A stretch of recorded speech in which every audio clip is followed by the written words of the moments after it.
তুমি ঠিক মতো তৈরি করতে পারোনি। তুমি যেরকম ভাবে তোমার সাথে তৈরি করতে চেয়েছিলে সেটা হয়নি বলেই তো এটা হয়েছে। শোনো শোনো, এটা নিয়ে কিন্তু আমার কোনো প্রবলেম নেই। এত ইনসিকিউরিটি কিসের তোমার? না, at the end of the day, ও তো তোমারই ছেলে, তোমার ছেলে তোমারই থাকবে। এত কথা বলতে হবে না। কি বলতে চাইছো তুমি? শত সময় না, যা দোষ সব আমি করেছি, তাই তো? না না না মা, তোমার কোনো দোষ নেই, এখানে কারোর কোনো দোষই নেই। মা দেখো, দেখো, একটা মেয়ের সঙ্গে আমার এতদিন ধরে সম্পর্ক আছে।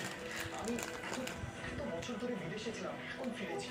ফেরার পর যদি একবার ওর সঙ্গে আমি দেখা করতে যাই, তোতার বাড়ি গিয়ে তোতার সঙ্গে কিছুটা সময় কাটাতে যাই, আমি তো অনেক বড় অপরাধ করে ফেলাম বলো। আচ্ছা আচ্ছা মা, আমি মানছি যে আমি ভুল করেছি। আমার ফার্স্টে তোমার সাথে দেখা করা উচিত ছিল, তাই জন্য তোমার খারাপ লেগেছে। মা, তোমার যদি খারাপ লেগে